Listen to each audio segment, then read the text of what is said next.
This is Fam Electric Ghost, and we're live on the air with CR Srikanth for the first time. You're the creator of VS Pop, an orchestral thinking process, and you're a US based composer and producer, blending Western classical and Indian classical traditions with modern cinematic pop. So, welcome to the Fam Electric Ghost podcast. How you doing this morning? Good, namaste, and yeah, good morning to everyone. Yeah, I'm doing good. Preparing for a concert in URI, University of Rhode Island, which is on 25th. Doing a lot of rehearsals these days. Yeah. That's cool. So you're Berklee trained. You're ASCAP member. You got over 250 original pieces of work, and like I said, you like the bridge, bridge, like Indian classical tradition with Western classical and modern cinematic pop. We can talk about what that means for you, and then we're going to talk about like today's digital music landscape and orchestral and like organic instruments and maybe like what the dynamics are in that in this kind of world where a lot of people just do things in the box hmm and Uh, versus doing things like with live instrumentation and orchestras and actual people playing instruments. yeah. So basically, what I generally think is music is same for me. So it's a different language. I speak two different languages. One is my mother tongue, and one is my English. One is English, which I use it as a professional language. I'm based out of India, and I speak fluently my native fluently two to three languages. So that includes my native as well as here the national language for here national language, Hindi, and yeah, and of course, the English is a professional language. So what I feel is, see, music is anyhow the music is another language which is added recently to me, and to me, there is no difference between Western or Indian classical music. Basically, I treat them both as same. The Mhm. only thing in the Western classical music is completely architectural, and it's a framework. So Western music is completely framework, like you do orchestrations, counterpoints, like you have a lot of music theory in it, and a lot of the emotions and all, actually, which comes architecturally. And if you take Indian classical music, it's a little bit microtonal, Mhm. and mostly the microtonal is like, for example, you go for example, if you take in Western classical scale like C major, so it goes with ascending notes and descending notes and all, basically. So with this C major scale in Indian classical music, you can at least compose 72 types of ragas with the same C major scale. So again, so because you have a microtonal capability in Indian classical structure, but that said, the transformation is quite possible between these two six. I'm trying to weave the transformation gap. I'm trying to weave these two basically, and trying to put everything in my orchestral score. If you see my scores, a lot of scores actually, so they are based out of the microtonal, and it's completely based out of Western classical structure. Mhm. Yeah. That's So interesting. this is the score which I'm preparing for my recital at the University of Rhode Island. So yeah. So, how long when you were a child did you know you wanted to be a musician or somebody who writes music, or is that something that came later in life? Yeah, at the age of 8, I started learning music because of due to my grandparents' force, and I used to do it in a very playful way. Like I used to skip the class, bunk the class, and I don't have real interest, but I don't know how it developed.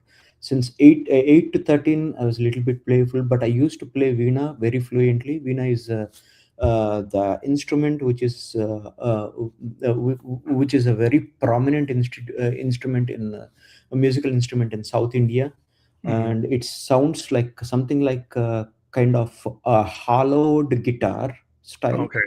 rhythm. Yeah, it's a string based instrument basically.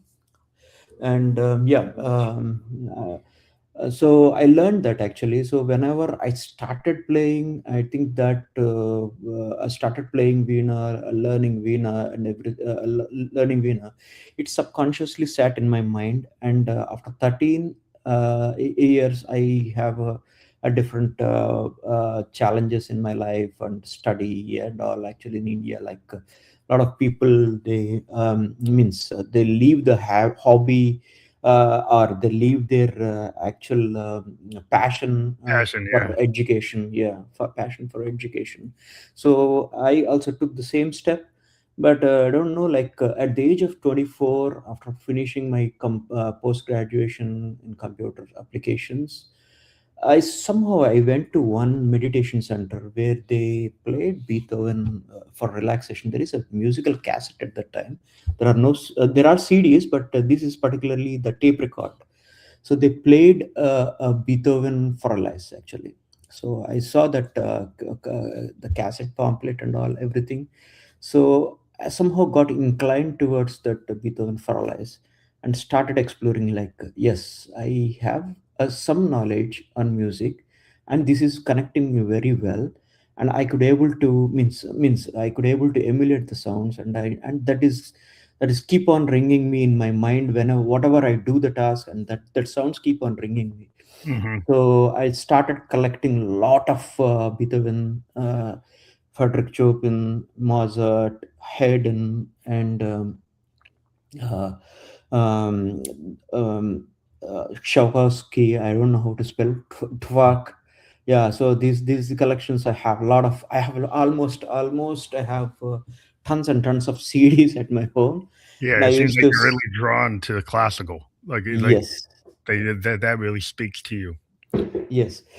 Yeah, it's more over the classical orientation I have basically, and I never got fascinated to a kind of pop kind of thing. Music. Yeah, but I like pop songs because I used to listen to my Michael Jackson Yeah, a yeah. lot. Yeah, and because so his thinking, Michael Jackson's sound designing and thinking, actually really fascinates me.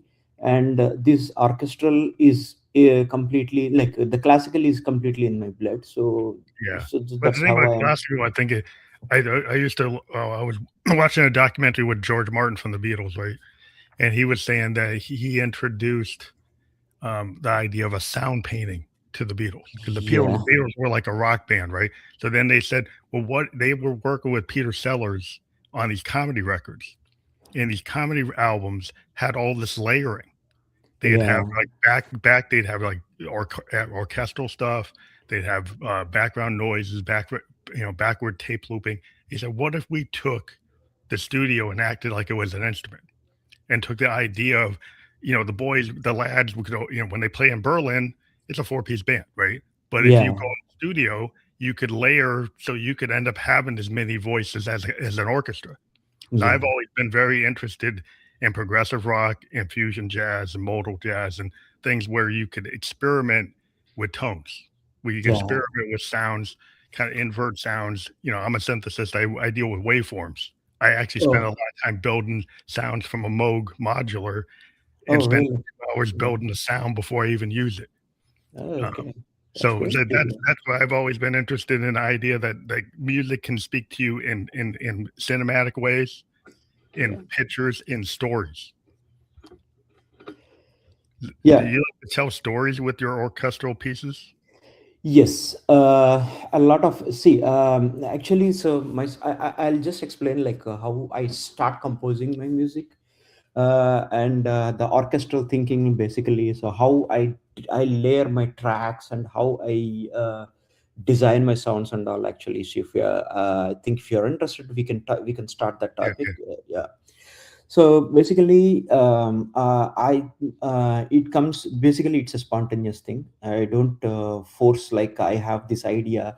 I need to write like this. If I yeah, see some situation, I write like this. No, no, no. It's a daily activity. It's a morning daily activity. So if I think of something, some sounds ring my brain basically. So and I start putting it in the sheet music because sheet music is the easiest way to write a music for me. Hmm. Rather than putting it in the instrument, I forget it. Like for example, if I program it in some kind of a keyboard or something like that, Or I'll DAW. forget quickly. Yeah, I'll Yeah. forget quickly. So sheet music gives me the complete the freedom to write the ideas, or to script it, and to write something, at least to write something. And from there, yes, I heard this sound and I wanted to do the similar kind of sound, and this is ringing me in my brain. Yes, I want to develop this. So this is the first idea generation which I get normally.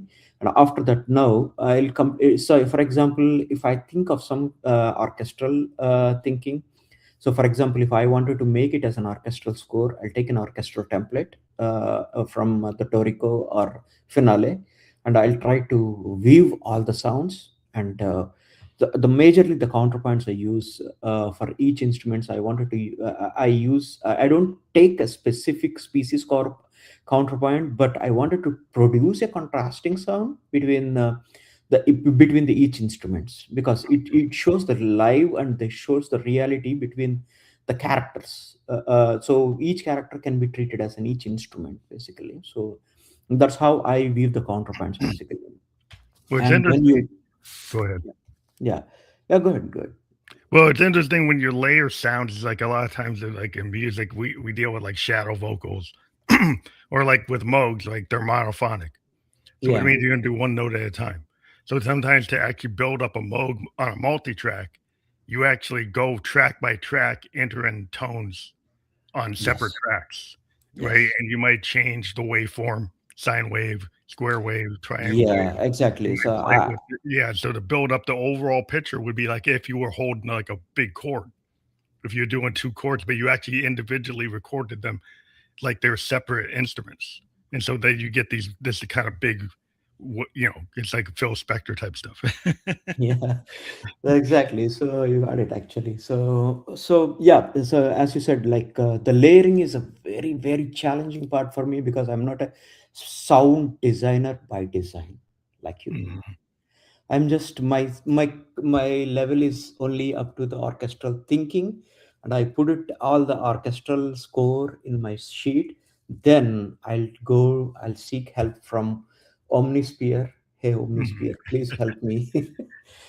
Please help me. I wanted So to you use produce. that. 'Cause that's the technical. I was kind of waving to the technical because, like today, there's so many tools. Where Yeah, there's generative AI, there's the DAW, there's all these plugins, right? yeah, There's yeah. like, and there's real instruments. It's like real. So do you kind of use whatever tool fits what you're trying to do? I generally use only two tools. First is Omnisphere, and the orchestral libraries of obviously, like the Spitfire orchestral BBC Mhm. libraries, which I use normally for orchestral layering, and for dramatic I use British Drama Kit or something like that. But majorly Omnisphere is key for me, because I can't produce the dynamics and the synthesizing part. I'm confident. I Yeah. can layer, I can give I can work on the synthesizing part, but the dynamics, the textures and all, actually I take a lot of VST help basically. Okay. Because see, so it has to completely, what do you call, like fit to my uh, the music which I wanted to produce. So if you add some kind of toning, coloring and toning and everything, I'll get the freedom from Omnisphere, as well as some the orchestral libraries which I use basically. But yeah, that said, actually, so I'm not completely dependent on the other VST libraries. There are many things in market, actually I don't go. And only the DAW I use is Nuendo.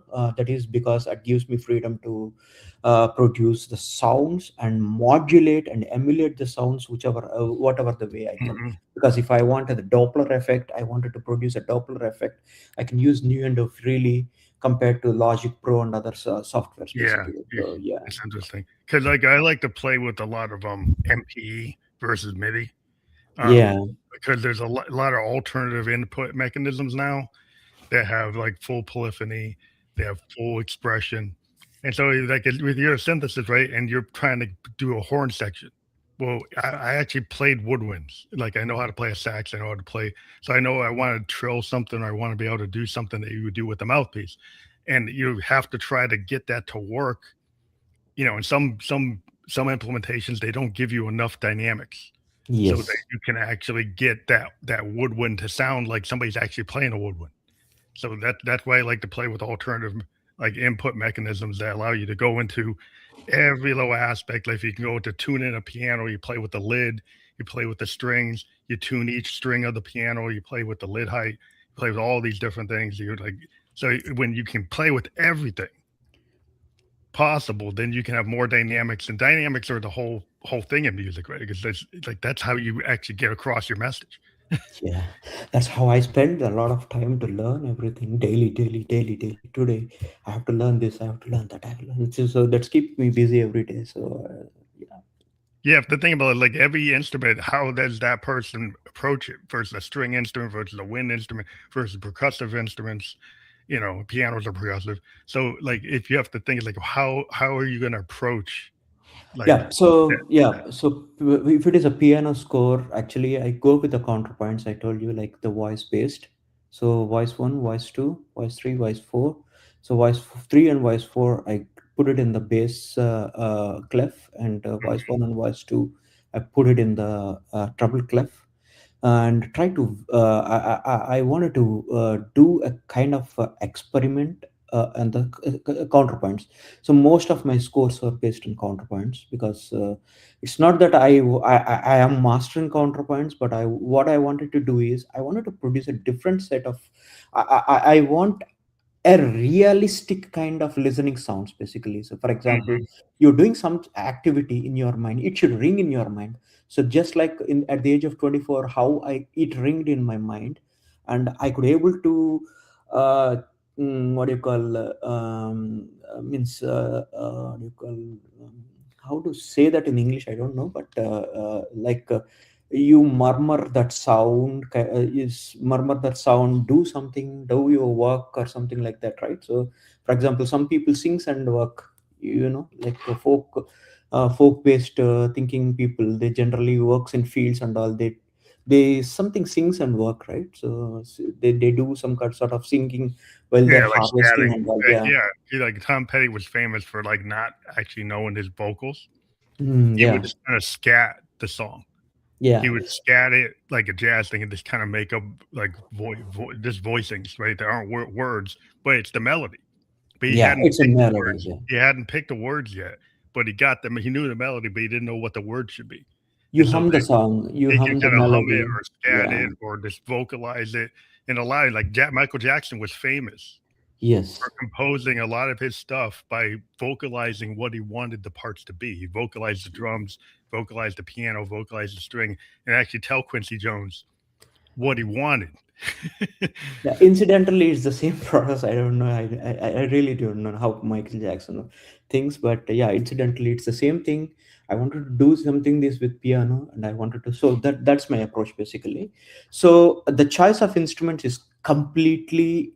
It depends upon the mood and the emotion which I drop. For example, if I'm thinking something deep in that, I think of the Doppler kind of strings, which wave slowly comes into my mind and slowly releases. The tension gets released slowly, right? So Mhm. when you encounter that set of thinking, so I'll go with an orchestral layering. So if Yeah. it is a normal kind of a daily kind of thinking, then I'll go with the piano score sheets basically. And brass winds and all, actually, when I go to some kind of the for example, I stay in Rhode Island. If I see some sort of there is a popular area called Newport, if you Mhm. heard about. So it's a kind of jazzy environment there completely. Yeah, So yeah. there's a lot of, yeah. So it depends upon the mood, emotion, Mood, yeah. and yeah, the ambience and It's kind of like a jazz the fusion. Like what jazz fusion, like fusion jazz band has a yeah, composition, but it will evolve based on how they feel, how the guys feel that day, what the room's like, what the crowd's like. They have a structure, but yeah, they might go off based on what they feel like, right? yeah, And so that it's kind of like a download from the universe. If they feel one thing this day, they're gonna play that. Like Weather Report has a composition. Coltrane, they have compositions. Davis, they had compositions, but they would evolve them. If you listen to the live albums, they're different. right? Yeah. How they interpret their pieces, they would change based on how they felt or what was Yes. going on. That's exactly, yeah. So, and yeah, as you correctly rightly pointed out, like so this is what actually the thought process as well. So the approach to the instrument is differently completely upon the ambience and the mood and the emotions basically. So that's how. So as I told you, like in the beginning itself, like I don't treat music as a different element in my life. Mhm. So I don't sit for a composition or something like that. It should come naturally. Kind It of should finds ping you. me naturally. Yeah. Finds you. Yeah. Sometimes the compositions, like I used to remember, like Hendrix was famous for saying, like he was like Yes. recording with the Isley Brothers one day, and then suddenly he just went and did something that didn't match the song. And they said, "What are you doing?" They said, "Well, the universe gave me this, and I couldn't Yeah. help but not put it down." And they were like, "What?" It's like because it's like he was like, "I'm getting a download from the universe." He used to talk like in these kind of hippie kind of universal ideas, but he would always say was like, "It's speaking to me. Something's Yeah. like coming to me," and he just was like it would channel through him. And there's a lot of musicians that will kind of be able to tap into that. They say, "Hey, I kind of channel what's going on," you know. Yeah, and I had one guitarist actually. Sorry, I forgot the name, but I like his philosophy. Like what he said is, when my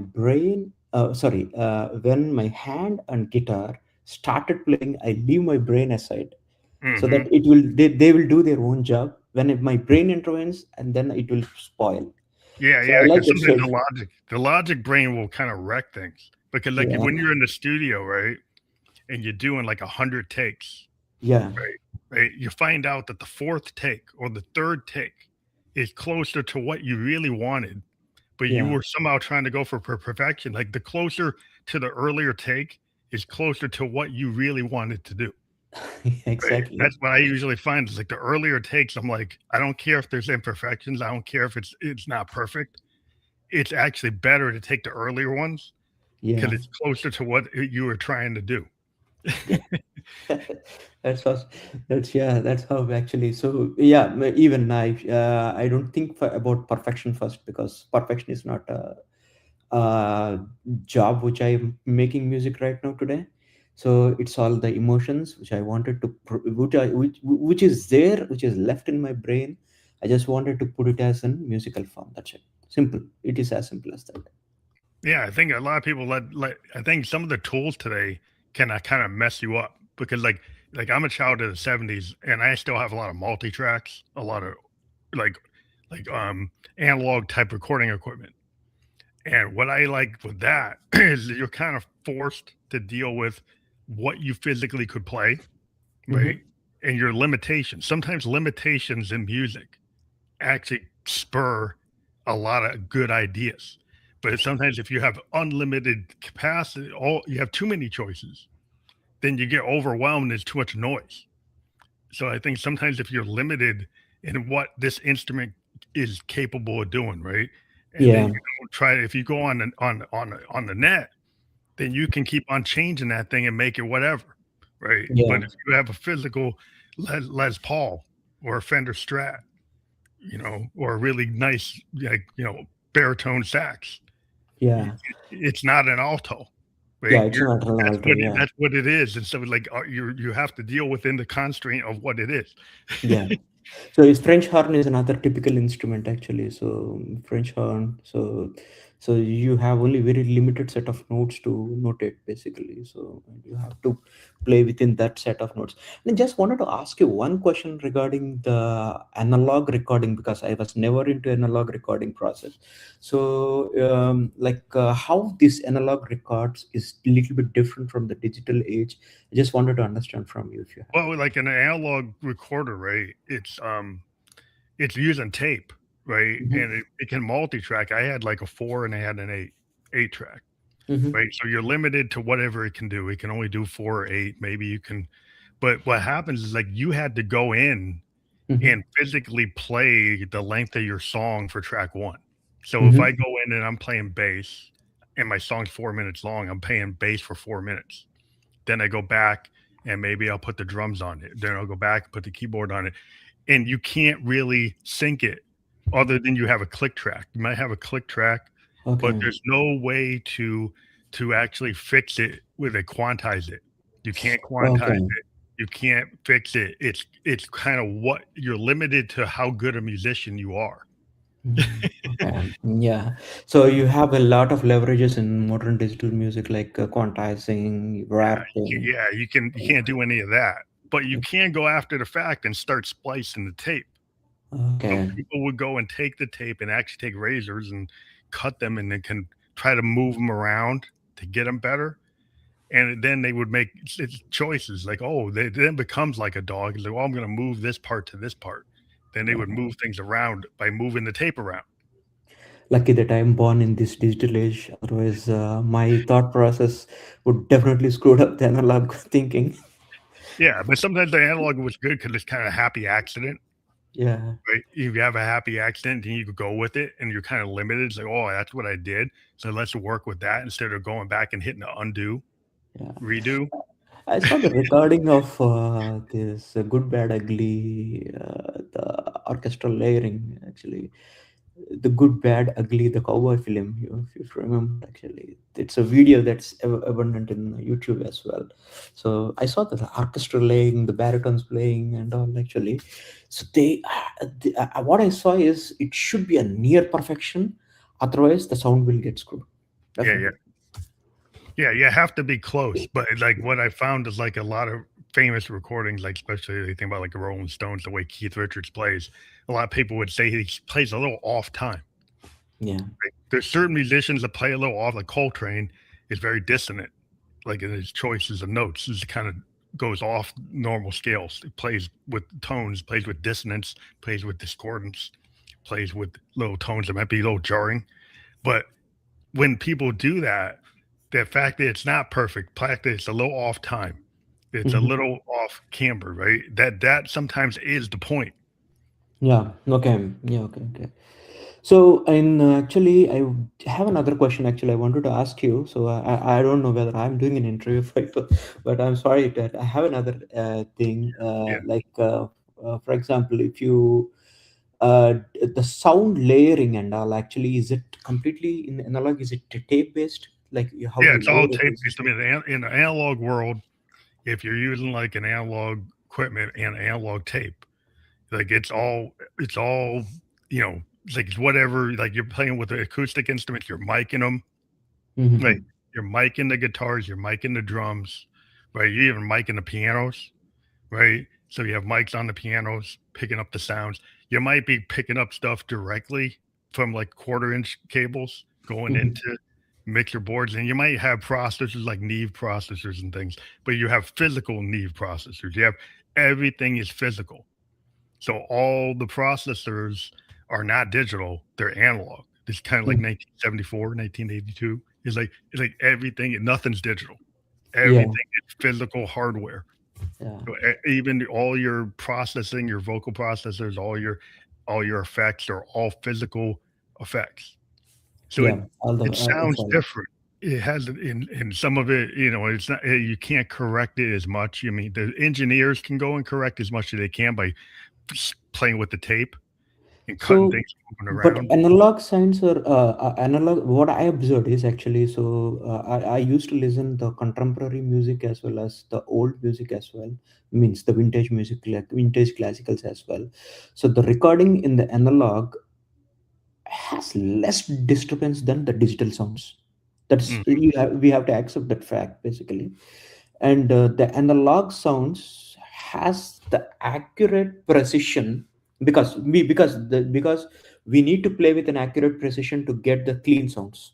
So in digital you have a certain bit of leverage, like you can it can some it can produce some attenuations, and that attenuation can be treated as a sound, a different sound, and yeah, produces a different kind of bram effects and all, actually, basically. So yeah. You have a lot more control over digital, right? yeah. In terms of, but you do have control over analog because you can run it like the engineer Yeah. can take something and run it through different processors. They could change the speed of the tape.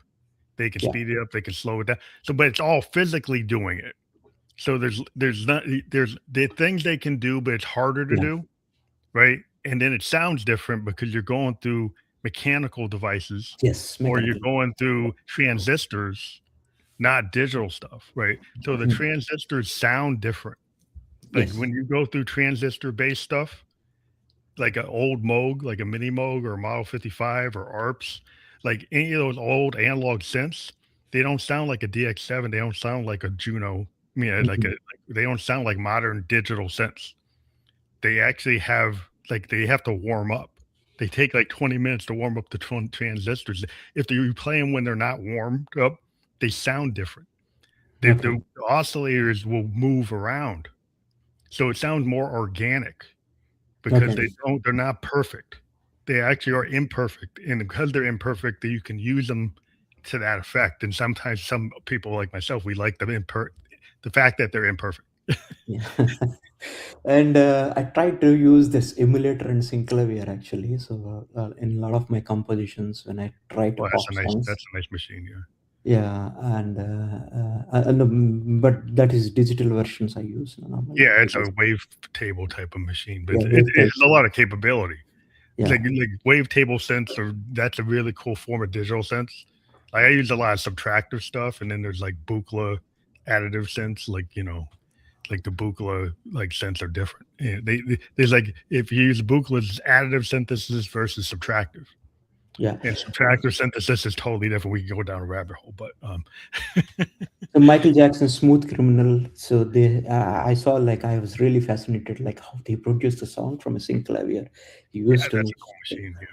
Yeah, yeah. So that actually that see and that I'm get fascinated. See, it's all collective things actually which went into my brain, and just I'm just trying to do whatever that I have in my brain. So yeah. that's it. Because you have this idea of VS pop. So what does VS pop mean? So good that actually we brought this point after the discussion we had on the analog and the digital synthesizing process. I would say uh, it's a kind of similar thing, but we put it in a different bottle. So old wine in a different bottle. So if you see this classical score sheet which I written Hmm. now, in few days this will become a pop song. Oh, you can change it. so, You gotta morph so it. You gotta morph it. So you should ask me like how you do that. That's how the orchestral layering comes into the picture basically. So I take these motifs from this score sheet which I wrote, and I try to put it in a template of pop song. Oh yeah, you change the dynamic. Well, yeah, you can take anything and switch it. Yes, and so the advantage I get is I don't use the standard chord progressions at all in my song. I never used a standard chord progression 145, 1561, 245, Yeah, two you five just one. I yeah. never used that one. It's all my classical music speaks Oh, you're and using that. Yeah, under the influence of pop song. That's it. that's interesting because like progressive rock is different than regular rock or pop. Like bands like Yes or Genesis and Emerson, Lake and Palmer, they use classical concepts in Yes, pop music, and so they had pieces that had movements. Like yes, Yes has like 18-minute songs, 20-minute songs, 30-minute songs, and they have movements. yep. And It's a a lot of these movement. progressive bands have time signature changes, key changes, rhythm changes, totally. Some of them are just completely different songs put into a movement structure. Yes, it's the same thing. Actually, I changed the dynamics of the score sheet completely to get fit into the pop format, and the signature changes I do, and I add an extra counterpoints if required. Not I normally I don't change the counterpoints actually, but sometimes, like for example, reggaeton we call it as reggaeton Yeah, yeah. needs a different types of Phrygian techniques actually. So if you go in a C minor, it needs some kind of micro tuning like Phrygian mode or something like that. Hmm. For that, actually, I do some tweaks to the existing score. That's interesting So how you like to morph things. Because I yes, think what's cool about music is when people mix genres. Like genre mixing to me is super important because Yes. there's some people that like to stay in the lane. Like if you talk to a blues guy, they play blues until they're not here. Right? They Delta blues. That's it. They won't go outside of it. When outside of the pentatonic scale, that's it. They're just totally in it. They won't get out of it. But how they do it is their own point of view. They got their own personal, Buddy Guy versus Lead Belly, like all those guys. They have their own signature, but they're still within the framework. I Yeah. like it when people actually, mix frameworks. Yeah, and so I heard a lot of comments outside. So, for example, 60% is a negative feedback, and 40% is 30% is a positive feedback, and 10% is a neutral, near neutral kind of feedback. But generally, I don't want to change my mindset because of that. Maybe take some time to and Jason from Submit Hub, he's a promoter basically, so Mhm. I work with him normally and promoting the tracks and all. He in his email, actually, I wrote he wrote, your sounds are avant-garde, it takes some time for to digest, so we'll have to wait. I'm okay. I sound avant-garde, that's fine, it's okay for me. Well, yeah, because it's kind of like law of attraction. You put Yeah. something out there, right? Now it might not speak to everybody, but it Yeah. speaks to somebody, right? And when you find the people it speaks to, then that's your If it tribe. finds the right people, yes, exactly. If it finds the right people, then it's my experiment is successful. I don't really means I don't say that I don't care anybody, but the thing is, what I wanted to produce, if connects to someone, it's okay. That's good. Yeah, because the thing is, like when you're on the cutting edge, when you Yeah, first put something out, everybody will say, "Well, that's not right." Right? Like Hendrix, like when he put feedback on tape, the engineer said you can't put that on tape yeah, because they were told that you can't have feedback on tape, right? But he pushed and said this is actually supposed to be there. And so when you yes, start to push the envelope of what's acceptable or what is outside the canon, yeah, then that becomes a problem because like the first people push outside the canon, everybody's like Miles Davis pushed outside the canon. He was yeah. bebop and then he went fusion, and then people said, "Well, that's not jazz." So there's people today that still say fusion's not jazz. That's Okay. fine because well, it doesn't speak to you. Yeah. So yeah, so same set of thinking. I don't think so you see, if it is successful or it is immaterial to me because I don't bank on success. I don't want to be a popular artist by overnight and all. Actually, I just think my thinking. If it connects someone, that's okay. Fine. That's it. Yeah, well, slow and steady wins the race. Yes.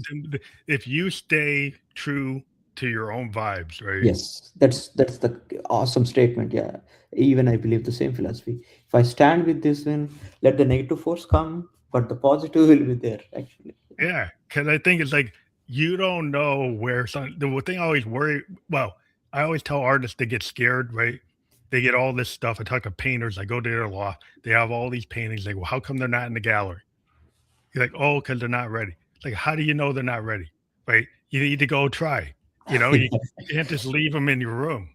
You got to put it out in the world. yeah. So yeah, that's my thinking. Yeah. So, film and TV composition. How much of your work do you actually do with like film and TV composition, and how is that different than other types of music that you do? Okay.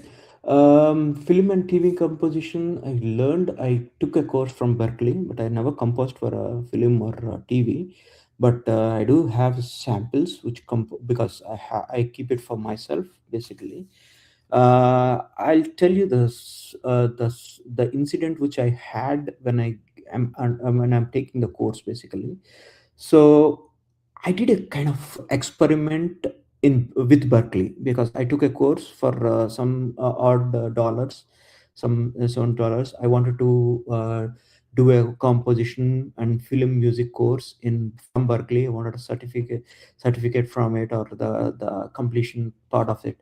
What I did is I presented all my sheet music and designed and composed the scenes there. Oh, and compose the scenes. And the Berkeley instructor was really fascinated with the kind of work which I did, because I'm using my own sheet music to compose the emotional scenes as well. Hmm. So he got really fascinated and graded me A grade in the this one.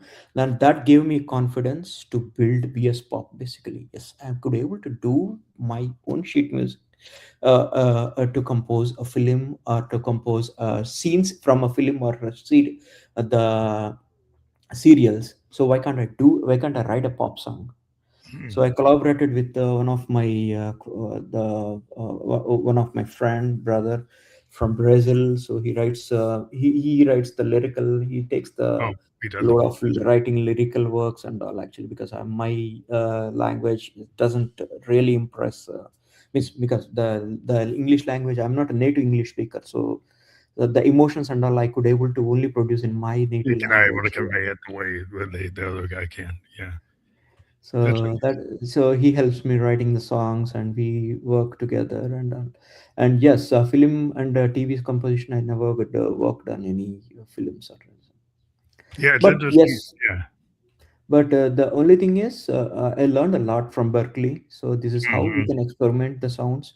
This is how we can layer the sounds. This is how we can use the modern digital instruments or modern sounding techniques, like the as I explained you, like Doppler effect and all, actually, and majorly the sound designing techniques like the dynamics, basically the gain and the equalizer, the perfect use of frequency equalizers, wavetables and all. Actually, I Yeah. learned it from You know Berkeley. about that. Yeah, I play with a lot of filters and oscillators and Yeah, envelope filters and oscillators, yes. envelope And the generator. flangers and actually, yeah. It's interesting, like the workflow, like when you start playing with like building a sound from scratch, like in a workflow on a synthesizer, you have the oscillator, and you have the filter, and the envelopes, and then you have like effects you can add to them. It's interesting, like you can take like low frequency oscillators and have it manipulate other things. So I like a lot of controlled voltage workflows because you could break the workflow. Yeah, What's cool we can break workflow. Yeah, you Exactly. can actually change the order in which you do Yeah, something. You can have like an oscillator trigger and the filter. You can go yeah. backwards, you can go forward, you can invert, you can revert, invert, convert, whatever. Do negative Yes. inputs. And so what's cool is what I like to play with is just LFOs that go for like 15 minutes. Oh, okay. And then they trigger things. And then you have them Yeah. triggering all these things in the workflow, and then you have these evolving sounds that are Mhm. just kind of coming up and down and vibrating and oscillating in different frequencies, and they trigger like patterns that could be like not what you can try to engineer what you want, but you kind of take what it gives you, and then it's kind of like this idea of like the space between the notes. So Like, what sort of wavetables you use to use in well, I'm normally for actually using composing a Moog. film? I'm using Moog oscillators. Like, Mhm. so I Okay. use Moog synthesizers. I've got multiple Moogs that I trigger into each other. Okay. So I'll have an oscillator from one Moog triggering an LFO and another Moog going into an envelope on a third Moog, and then Okay. taking the output of all that and then mixing it at different levels to get different sounds coming through. And Have you it's all ever kind of tried? syncopated by clocks. So it's running clocks Oh, to yeah, kind yeah. of type. Have you ever tried the pizzicato violin sound, pizzicato, the cello sound of pizzicato? Try to put it in a wave oscillator, and you try to do a different experiment with that. You Well, know how yeah, basically how it sounds, basically. yeah, you can run. I run digital sounds into analog equipment. Yeah. So you could take like I have a one synth that does have wavetables, but then I'll run it through a CP3 mixer on a Moog, Okay. or run it through like like a Dave Smith Prophet 5 filter. Oh, okay. So take a digital sound from a wavetable and then run it through an analog filter, whether it's an Oberheim or a Prophet or a Moog or an ARP, and you get different results by playing with the mixture of digital and analog. And I And find that super interesting what you can do. and how do you make use of the pads basically? Because I work a lot of because when I lay an orchestral music, because I compose all the, I Yeah, apply pads. all the instruments and all actually. So the synth pads and the lead pads, there are string pads, there are Yeah, yeah. different categories of pads. So in my orchestral workflow, I keep a separate section for pads You because keep it yeah, pads, different yeah, tab. Yeah, I run yeah, tracks. Like I keep my pads on different tracks. yeah. Let's say if I have a 16 track Mm-hmm. song. So, in there, I might have multiple pads. They're kind Mm-hmm. of building on each other. They might be in different keys, right? They might be really swelling up. Some of them might be very low, Mm-hmm. kind of very in the background, and over time they might come up. So, like a lot of times, it's like you might have evolving pads. So they evolve over time. Sometimes they come up, sometimes they come down. They could swirl around. You could have them playing with the stereo field. You could have Mm-hmm. them coming like left and right, Mm-hmm. coming through the speakers at different times, different things coming through. So it's kind of like, yeah, like if you're thinking like a sound painting, Mm-hmm. you're painting a picture and you're trying to convey something, right? Yeah. So Okay. it's gonna come in like the way an orchestra comes in to Okay. make a point. You're trying to make a point with that pad, right? Okay. And you can make different points with different pads. And I like the way actually I like doing a orchestral swarming basically. Hmm. Means the Yeah, pads. ostinato Yeah. based patterns basically, ostinato based swarming with the variations, with the pulsative variations basically. So I like to do that kind of experiment, and most of my film scoring actually is focused on that. So swarming with pulsations and with the Nastinado patterns basically. So that I'll use pads for that purpose, and rest are orchestral sounds. I don't blend much. I used to take the means violin to violin, brass Hmm. to brass, French horn to French horn, the clarinet to clarinet. So I don't disturb that pattern, but only this alternate these patterns, this swarming and all. Actually, I use pads. And yeah, I use a different sound techniques basically. I use a different sort of wave tables. Sometimes I use synclavier, sometimes I use Juno and all actually. Yeah. Yeah, it's interesting because sometimes, like, well, I have a Juno, Roland Mm. Juno. Then sometimes you can take a lead, Yeah. right, and turn it into a pad. You can Yes, take a pad and turn it into a lead. exactly. Yes. And so I'll play with like something in that song. I might take the pad, where at some point I convert it to a lead and Yes. have the lead coming in, and it's got a similar tone, but it's turned into a lead. So you kind of use that. You can play with If it. you get a chance, you can listen to one of means I'll just I don't know how can I share it to you, but you can listen to the track which I did. It's a 13 minutes track. It's completely, you don't feel it's a kind of different sounding actually. So Hmm. it's all based upon orchestral sheet which I made. That's cool. Is it on your Spotify? That's in the YouTube. It's on Uh, YouTube. yeah, Okay. Yeah. Yeah. Maybe send me the link on the private chat and I can check it out. yeah. Um, yeah, I just think it's cool. 'Cause I do have your Spotify up there, and I'm actually gonna swap out the code here because I actually have a code for you. And I'm gonna so now if people want to check out your Spotify.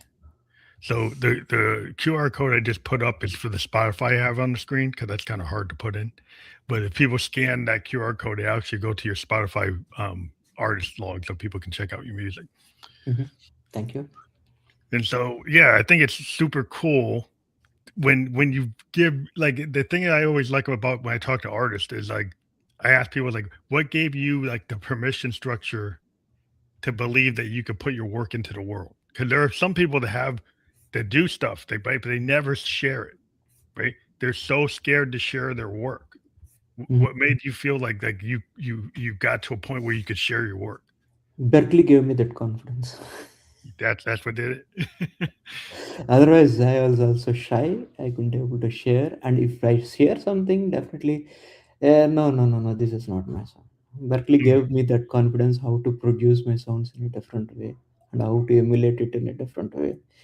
Yeah, that learning is really good actually. So yeah, and a lot of people don't understand what I speak basically. So if I speak something, because you are a master in sound designer, you understand like what I'm trying to say, explain it. Yeah, So yeah, you are a yeah. I master sound designer. Yeah. think, but I think it's really cool. I like to hear different people, right? Some people like to hear the same thing. There's a lot of people they like something, they stick with it. I've always Mhm. been a kind of person. I like multiple genres. I listen to like everything. Punk rock, classical music, like experimental music. Like my collection's all over the map. Like I've got like everything. Like they literally like everything. So So you just maintained a library like me, like this is Josh section, this is. yeah, I have the jazz section. I got the world music section. I got my reggae section. Got my folk section. Listening to Dylan. Listen to Johnny Cash. Listen to hip hop. Listen to rap. Listen to like everything. Like, and people will say, "Well, which one you like?" I said, "Well, it depends on the day. I don't know. Why I You might know, be into the Clash one day, and next day I'm into Sun Ra. I don't know. I don't know. I just I like everything." yeah, I have a collection of around 1,000 CDs and cassettes actually still with me. I don't know what to do. I want to donate it to library, but yeah. Well, I think it's really important because people understand like every musician has always been a fan even Yes. before they were a musician, and they grew up like listening to their influences, right? And no matter what you do, your influences subconsciously come through, right? Yes. But it's That's important. Yes. yeah, it's like how you do it, right? Like I might have I love like Sun Ra, I love Funkadelic. People Mhm. hear my music and they say, "Well, I kind of hear that, but I'm not copying it. I'm influenced by it." You know what I Yeah, mean? you are influenced by it, and definitely that's how actually I believe. Yeah, that's the same philosophy. I am getting influenced by it. Don't expect the same sound to be produced by me. That's not me. So if you want a same sound, go to Beethoven for less, or Yeah, go yeah. to I mean, you Beethoven. can Yeah, always just go to Chopin and listen to Chopin, listen to Bach, listen to whatever you're gonna listen to yeah, Tosca. Like, but I think every musician is like they have their palette, right? And they yeah, have what gave them like chills. Like what made you like, wow, that's yes. why I want to be a musician, right? So then he's like, I gotta find that inside of me to bring that out. That's true. That's true. Yeah. So yeah, thinking thinking takes a key role here basically. So it's not that we wanted to manipulate the inspirations which we have, but it's we wanted to present it in a different way. That's the key. Yeah. Well, we have our own voice and we have a vision. Like you have your Yes. VS pop, you have this kind of blending of orchestral, Western, and Indian thinking, and it comes through you when you do your work, and when people hear you, there's like you have a signature sound. Like I think every musician has a signature sound. When Yes. usually you hear it, it's like, whoa, wow, well that's VS pop, and so or that's what you're doing, and like and that's what you want. I think today there's so many people that clone and copy, Yeah, and it's that's a like bad thing actually. So cloning and copying, taking a template, working on a template, doing a standard chord progressions, and doing emulating the same sounds, whatever because it has become a formulaic, which I don't like it actually. yeah, this it gets boring to me because like if I go to a concert Yeah, and the song sounds exactly what was on the record, I might as well leave because I didn't go there to hear it exactly the way you put it down, right? I actually when you play live, I want to hear the dynamics of that live performance. Just like if I go to a play and I okay. see that actor, I could go 2 days in a row and he's gonna do those lines a little differently. And actually, that's what I wanna see. It's really you can see the goosebumps rising for me. I don't think actually I'll find another person like me, but you are just like me. Your thinking is just like me. Yeah, it's good. So I think people are getting tired of the formula, yeah, for me. because like could be pop music is kind of getting a bad name today. Because if I go back and look at pop music in 1968 Hmm. or 1974, And Even till the era of Michael Jackson. Yeah. yeah, even the 80s, right? And you look at what's like 1982, 83, 84. Look at the top 20. Hmm. Put it Yeah. out and then look at all those songs. Then take the top 20 today and say, will these songs hold up like those? I don't think so. Exactly. I don't Exactly. think so. I don't think so. They're near match to the songs which we heard in our childhood or in our past. Yeah, I'm just sorry. It's like you look at those lists and you pick them. It's like they're all good. Yeah. All of them are good. And they have content in it actually. So and that's of its kind actually. So it's not like today's. Yeah. Yeah, I just think that they it used to be that the people in the business, Mhm. like Frank Zappa used to say, that that in the record industry, some of the executives said, "Well, I don't get it, I don't understand it, but like maybe the kids understand it." Yeah.